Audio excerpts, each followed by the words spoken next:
I've been single a lot of my life and people have criticized me for it. I have a friend who's single. We have a friendship that without sex is akin to some people's marriages, and I would say better than some people's marriages. The term relationship now has been monopolized by romantic relationships, and that the only kind of relationship that is considered legitimate for the kinds of questions people are asking would be a romantic relationship, and otherwise it just doesn't count. Where your romantic partner or your spouse is supposed to be your confidant and your lover and your best friend. That's what you're driving toward, and otherwise It's a failure. And this sort of success-failure dichotomy, rather than starting from a place of curiosity of like, who do we want to be to each other? I found great relief and catharsis in reading your work, that there's nothing wrong with me. And I find the intense emotional intimacy from some of my friendships satisfying, and shouldn't that be enough?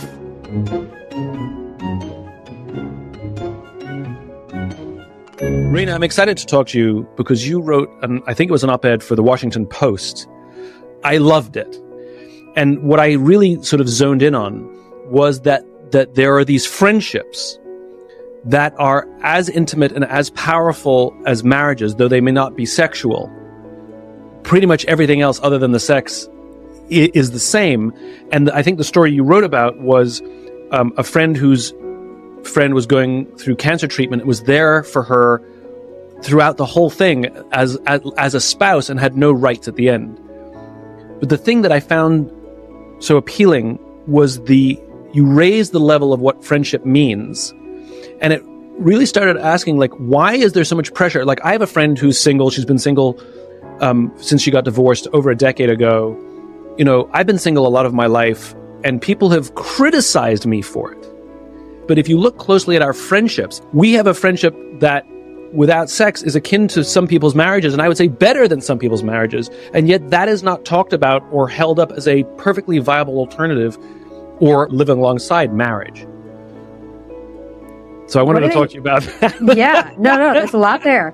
I think most people can't conceptualize that it is possible to be that close and that committed and have such an enduring relationship with someone who you aren't romantically involved in. I mean, even, if the question was, have you had an enduring relationship in your life, or what is the most devoted relationship in your life? It sounds like you have an answer. It's just that the term relationship now has been monopolized by romantic relationships, and that the only kind of relationship that is considered legitimate for the kinds of questions people are asking would be a romantic relationship, and otherwise it just doesn't count. And, absolutely, what I'm trying to show is that there are other kinds of really abiding relationships that matter, and that for reasons that I don't think people have really questioned, that they've privileged romantic coupling over the other kinds of ways that we can be bound to other people, where your romantic partner or your spouse is supposed to be your confidant and your lover and your best friend. And that only in the last 70 years or so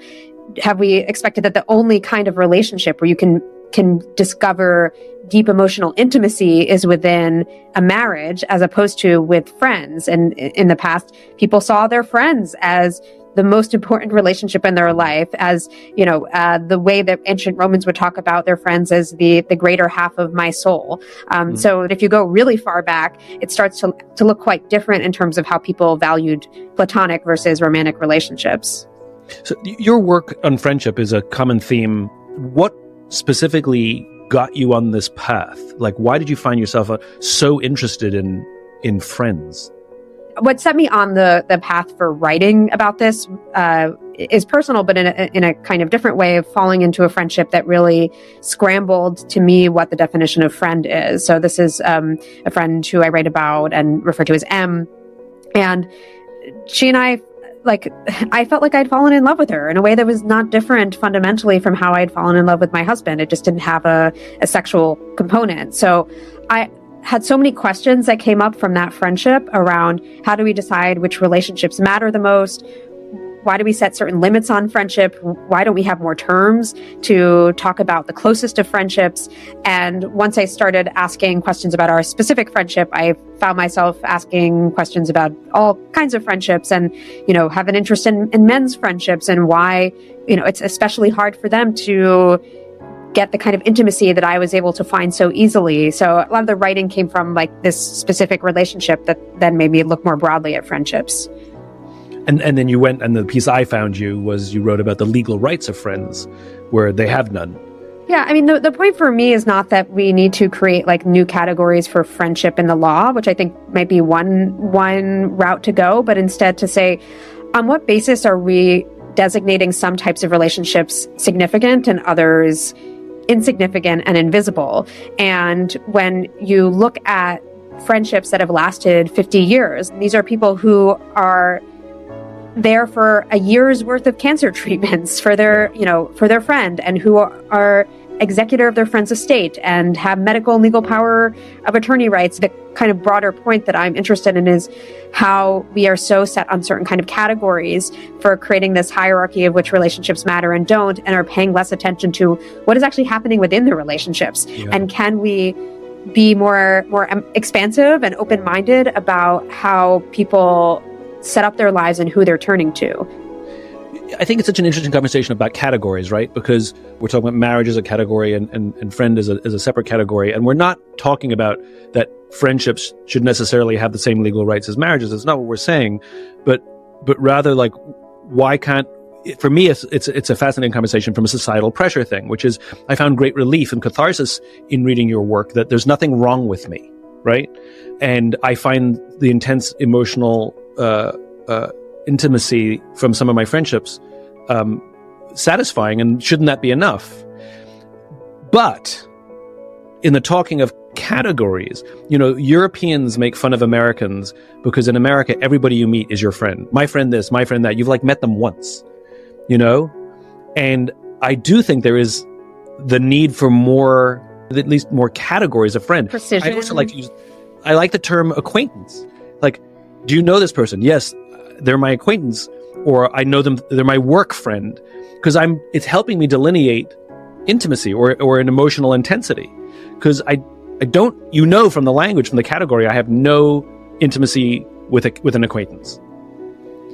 And so I do think that the categories of friend should be normalized. Like that we should use the word acquaintance and other words more than we do. At least in America, everyone's a friend, which then blurs the lines, right? I mean, it makes the word almost meaningless. And I think it's, this was one of the issues for me with my friend M, that even the term best friend felt like it didn't actually describe how close we were, where we were spending, 4 or 5 days a week. We would stop by each other's houses, and we were the default plus ones to each other's parties, and were very intimately involved in each other's lives. And I know people who talk about their best friend who they see twice a year, or, they have, not that frequent phone calls, but they have a lot of affection for them, but it's not the same. And, to say we were best friends felt like it wasn't actually conveying what we meant to each other. So I think there is something about having more precision, because you want people to understand. I mean, one way this came up was, I did an interview about my book, and the interviewer talked about how he's described someone as his best friend, but and had to move across the country from his best friend. But nobody got it because it's his best friend, not his spouse. So maybe if he had another term, like this was my platonic partner, or there was some kind of legible category that maybe people would have understood, oh, this is actually really devastating that, you aren't in the company of this person who you have really built your life around. And best friend, let alone friend, is not communicating that. I do think language matters, because language creates the category of possibility. Even if a failed romantic relationship, it allows a new category. If, let's just be friends is like, oh my God, that's like a death sentence. When somebody says, I want to just be friends with you, I mean, that's like 7 levels of demotion, And so it does need a new word. Well, let's just be best friends. Even that just sounds like, ego stroking. That's, it's awful. The thing that I found so interesting about my friendship with M is that it had some of the kind of flutters, like infatuation that I associated with romance. But again, there was no sexual component. And I've heard many people talk about, I was talking to these 2 women last night who were saying they experienced love at first sight in their friendship.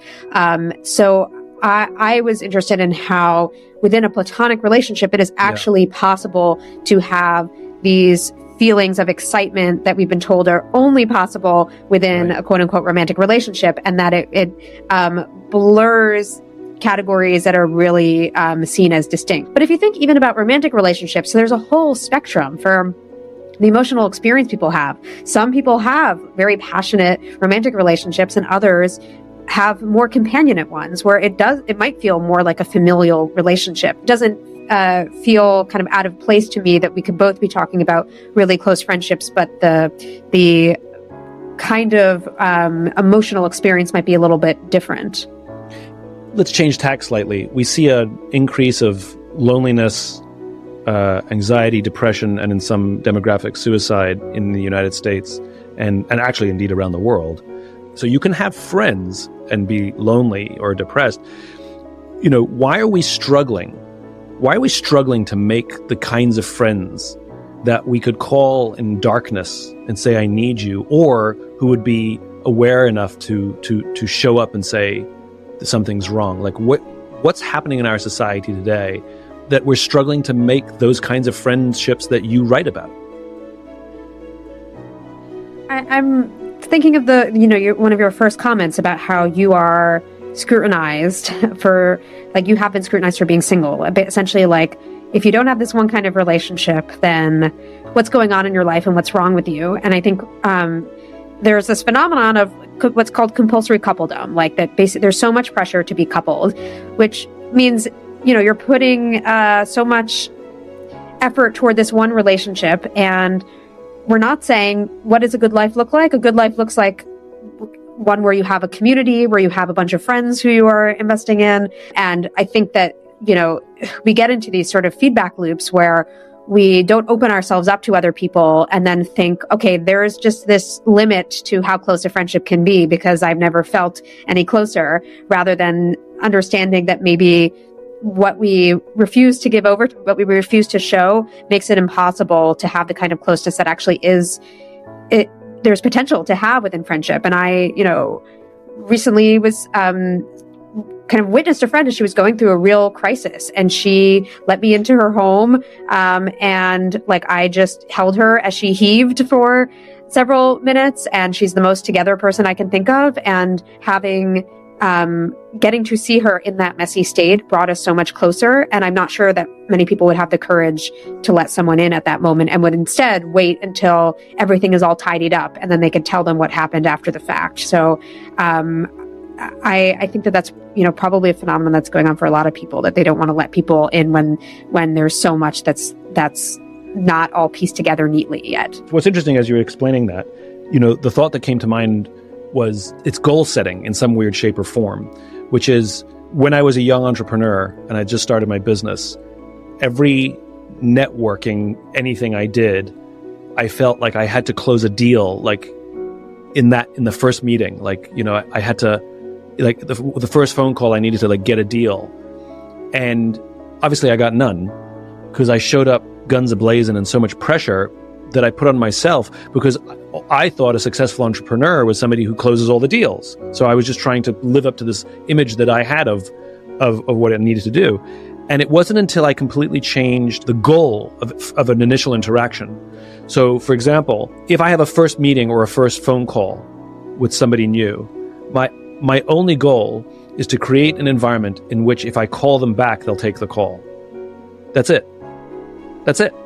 I don't care about closing a deal, getting anything, just, and I think about that relative to what we're talking about, which is, we go on dating apps, we're set up on a date, our friends, that we have the societal pressure, we have the pressure from ourselves, pressure from our parents, all of the things that make the interactions, that the goals are too much too soon, and they're not allowed to evolve and gestate. And so what a magical thing to go on a first date and say, I hope I make a friend.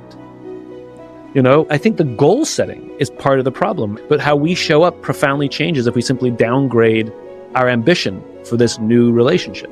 Taking the pressure off is what it is, right? Yeah, I mean, I feel like maybe I'm reacting a little bit to downgrade because of the way that people think of friendship as itself a downgrade from the real thing, which is romantic I don't love. like the term.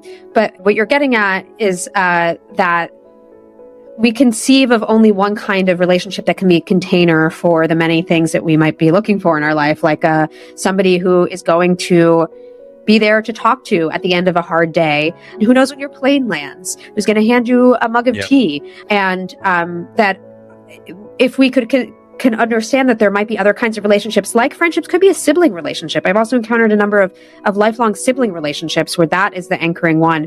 Then we could just be thinking about what a loving relationship is, because otherwise it feels like there's only one form of success, and that's what you're driving toward, and otherwise it's a failure. And this sort of success failure dichotomy, rather than starting from a place of curiosity of like, who do we want to be to each other, and how might the answer to that question change between the first time we meet a year from now, 10 years from now. And it might be we don't want to be anything to each other, like we never clicked, whatever. But I think the impulse toward curiosity could solve a lot of problems here, rather than trying to box people in. There's an eerily and uncomfortable similarity here when you talk about the definition of success of a relationship, which is even the definition of success of a career or a life, which for too many years was associated almost entirely with rank or money. And we are having that conversation now. COVID, I think, was a catalyst, but that conversation was already beginning of what are the other definitions of success? And I may want to pursue a different kind of success. You know, my parents may still put pressure on me to make more money, buy a house, but I am exploring a different definition of success that works for me. And I think that's where your work lies. I think it's very contemporary that we're exploring different expectations and different definitions of what is required of a good life.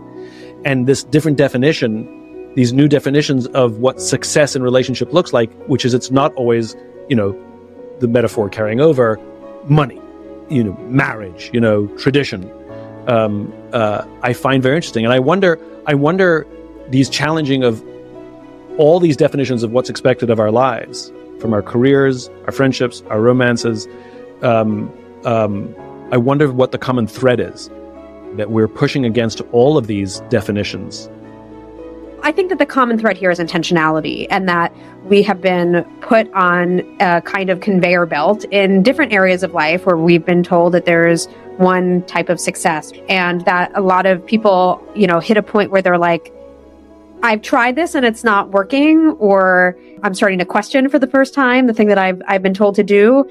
And that if you instead look at the ladder you're climbing without having actually asked if you want to get to the top. I live in DC. There are a lot of lawyers, and I feel like their job is to or a lot of people who are attracted to the law like to climb ladders. And I just have seen for people, a few years after law school, they're still at a firm, and then they're like, I did all the things I was supposed to do. Why am I not happy? But if you hit a point where you're dissatisfied and start to ask, are there other ways that I might find meaning, then you might realize that the kind of singular path is not the only one. Ooh, this is interesting. Okay, so if I've been climbing the ladder of rank and money, and I've made the money and I've made the rank and I'm still not happy, so I'm challenging that. And now we see the divorce rate in the United States remains at 50%. It has not gone down. It's not getting better. Second marriage is even worse. I think it's 60 or 70% for second marriages. And so maybe there's a similar thing happening here, which is I keep trying the relationship that, I was told that I would find whatever the thing is I'm looking for, happiness, joy, companionship, safety. And I haven't found it, and I've done it your way. So I'm questioning the alternative ways. Are these new definitions of friendships being challenged by people from the beginning, what the definition of success is, or is it after they've tried the tried and true way? In other words, it's only because things aren't working that we're now exploring alternatives.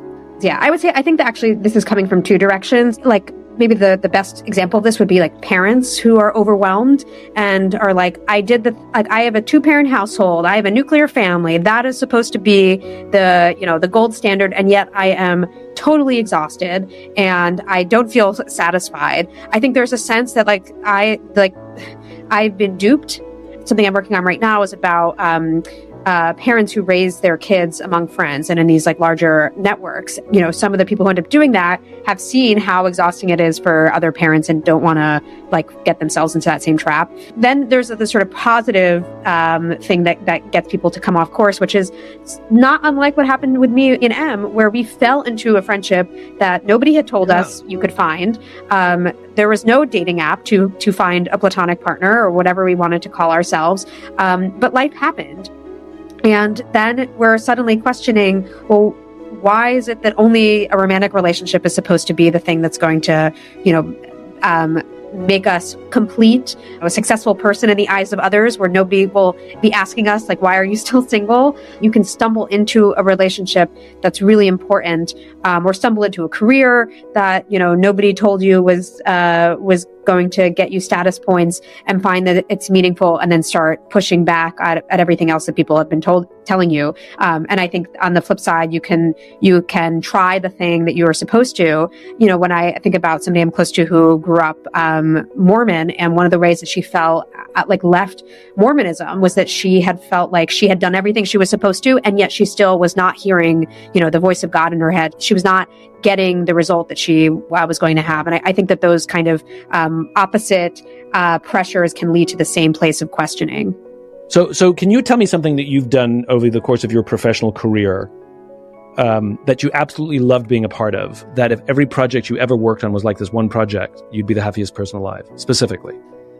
I mean, I loved working on the book. There are some stressful parts of it, but I love being let into people's inner lives and getting, know an interview is good if I get chills in it, which is not a totally infrequent experience. I will say there are these women, Barb and Inez, who are in their 80s and have just lived a lot of life together. And they met when they were around 30 at a point of transition in each other's lives. A couple of things I love about their story, like one is they didn't expect to fall into the kind of friendship that they now have, where they have lived together for 25 years in a house that they bought in their retirement. They didn't plan on this, but life took them by surprise, and they found a way to adapt to, getting divorced when that was never, I think, what Inez would have expected, especially coming from a religious family. In Barb's case, she'd really wanted to have biological children. She's adopted and had never gotten to see anybody who looked like her, and then had emergency surgery in her late 20s that made it impossible for her to have biological children. And after that happened, her desire to marry really dropped off. And so she's never been married, but she's had this relationship with a friend that has outlasted, I think, most marriages. So the level of their devotion, the many ways they've showed up for each other over the course of 50 years, the fact that they're not even trying to do anything radical, but their mere existence as these friends, I think, challenges a lot of people's, unquestioned ideas about what is partnership, which relationships matter, what can a friendship be. All of that I really love about the two of them. Tell me an early, specific, happy childhood memory. Something specific that I can relive with you. Maybe one of the early moments of experiencing nostalgia for childhood, even though I was still a child. So I was in high school, and a friend and I decided that we were going to make a pillow fort and make s'mores over the gas stove. We lived in the suburbs. I mean, this was as rustic as I guess it was going to get. And we watched Schoolhouse Rock. So we were having this callback to childhood and a way of just kind of aimless fun together at a stage of life where it must have been sophomore, junior year, where we were really worried about all of our AP classes and getting into college and SATs and ACTs, and that we were getting to coexist together in a way that had already been a little bit taken away from us as teenagers. As you tell those two stories, I'm sort of struck by I'm realizing a lot of the language that you've used and that we've used over the course of this conversation. There's a hearkening back to innocence and curiosity, of childhood. And there's an innocence in the approach to the making of friends that is free from expectation, free from conditions, free from definition even, and it sounds like a lot of your thinking and work is sort of, at least from this conversation, is that struggle of the magic and beauty and innocence and curiosity that we have as children that for some reason is forced out of us, that we have to let go of it as adults. And then we're supposed to have all these quote unquote adult relationships and adult this and adult that and adult responsibility. But in reality, one of us still has that kid inside of us. And the question is why can't we be kids in a modern responsible world? Why do we have to let go of this beautiful innocence, magic, and curiosity that would allow for the kinds of friendships that you've written about as well?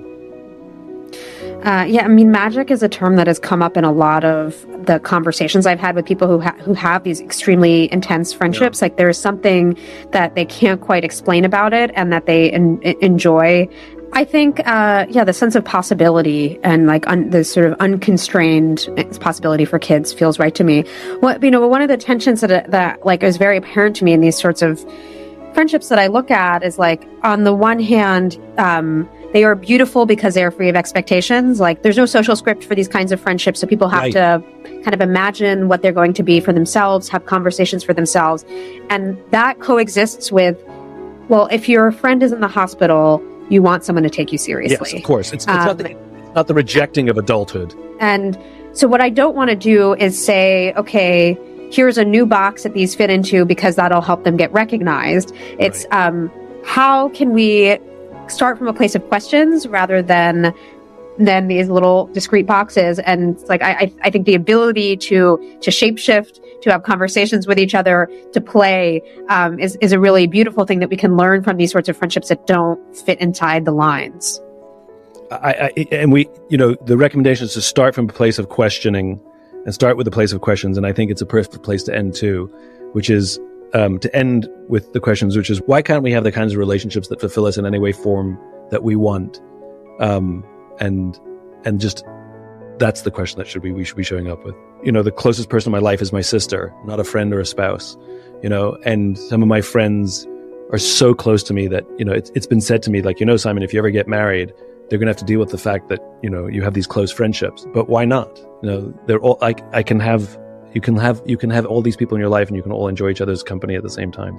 If you are somebody who has a lot of deep relationships, then the person who's going to be most compatible as a spouse is someone who's going to see that as a bonus and not as a negative. A friend of mine who is newly in love in a new relationship was contrasting, and it has this really kind of very big and tight friend group, was saying that his previous romantic partner really didn't see it as a positive and just was an introvert, wasn't into it. And what's so wonderful about his new partner is that she wants to get to know everybody, that this is something that really draws her to him, makes her love him. And so, that's it. I think that if you are going to end up in that kind of relationship and that's the thing that matters, it's going to be a plus for someone. Love. Rhaina, thank you so much for taking the time. I really appreciate it. Thanks for the questions and getting to think about my, childlike disposition, which sometimes I'm accused of being too serious. So this will, be my pushback against that. If you enjoyed this podcast and would like to hear more, please subscribe wherever you like to listen to podcasts. And if you'd like even more optimism, check out my website, simonsinek.com, for classes, videos, and more. Until then, take care of yourself, take care of each other.